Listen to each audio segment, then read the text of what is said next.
So chapter 4 is going to be a little bit different because now here you have choose your own adventure. And if you don't know what that is, just click on this link. It takes you to an explanation, which is basically a series of books where you get to interactively navigate. It'll say you're at a bridge. You get to choose, do you jump in the water or cross the bridge? And if you choose jump in the water, it'll tell you to go to page so-and-so. And if you cross the bridge, it'll tell you to go to another page.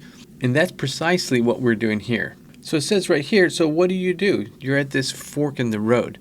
And here's the first option. If you're a traditional musician who wants just enough Python to have AI do your chores, skip to chapter 8 because you've already accomplished everything that you needed in chapters 1, 2, and 3. And chapter 3 is where we explore software 2.0 and how computers learn to see. And then in chapter 9, we explore how they hear music. And then the last two chapters cover software 3.0 generative AI. And this also includes the generative AI music applications and why you should not use those.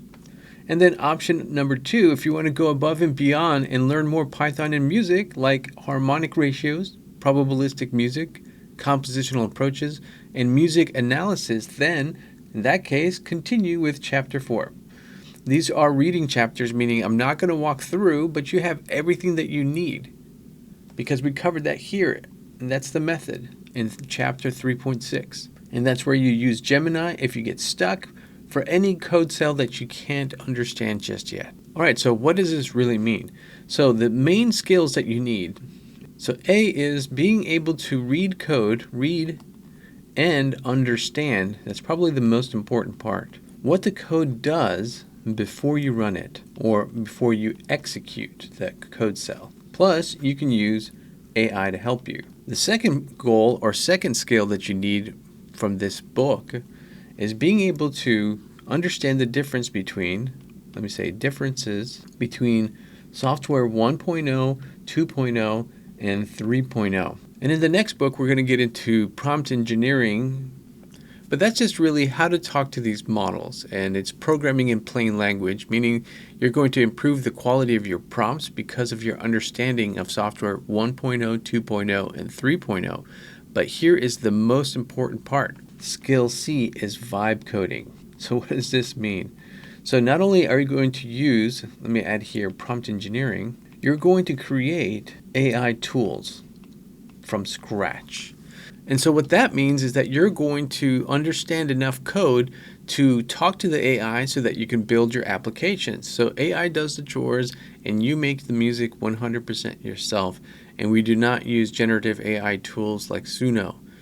And you'll learn exactly why that is by the end of this book. We're going to get pretty deep into how AI works, but without any programming. It's actually going to be the easiest part of the book and the most fun. We're going to play music and add sounds to AI tools so you can see how they learn. And it's pretty interactive. There's no code and it's easy to understand. But when you get to vibe coding, if you can't read and understand what the code does at all, that's where people run into trouble. And that's why I'm writing these books, so that you can understand just enough so that you can create your own custom AI tools so that you can make awesome music. And that is really what I want. I'm not looking to sell books and make money. I really want to hear awesome music. So if you create your own AI tools and you create some awesome music, I want to hear it. And that's really the joy and the satisfaction that I get from doing all of this. I have a job where I teach AI and I make enough money there. I don't need to do anything else. And in fact, with my free time, I do the things that I like, which is play music and ride motorcycles. That's what I do. So I'm taking away from my fun stuff to do these books so that I can make sure that music survives the generative AI craze. And that's the whole reason I'm doing this. So this is now choose your own adventure. It doesn't matter if you skip all the way to chapter 8 or if you read chapters 4 through 7 because you want to learn more. Either one is fine. As long as you don't use generative AI tools and you create the music yourself, that doesn't mean you can't use AI. It means that you create your own AI tools or you use AI tools in a way where you use them to create or to do the chores for you so that you can play the music yourself. And that is the only criteria for me. All right, so let's go back to the book and talk about where we're going to be. So just to give you an overview, if those of you want to go to chapter 4, you're going to learn about the harmonic overtone series. It's pretty cool. And you're going to get into jazz and free jazz and ratios and how all of this works together. And you're going to also create an 8-bit random scale generator, or melody generator, I should say.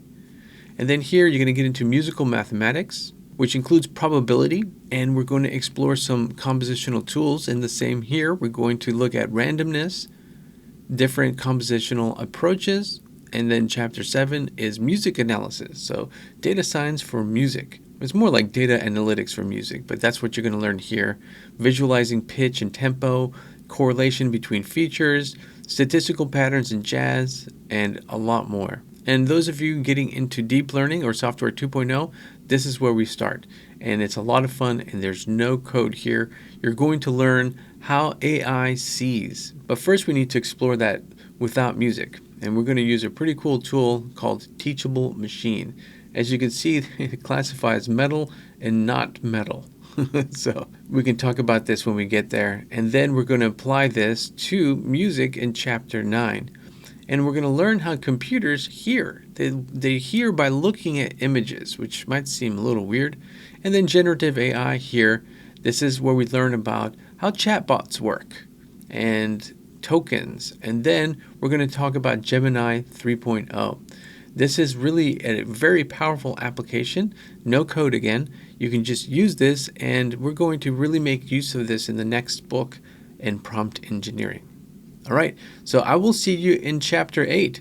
Regardless if you go through chapters 4 through 7 or not, we're all going to do this deep learning in chapter 8 together. And this is where we convene again, and we'll work with Teachable Machine. See you there.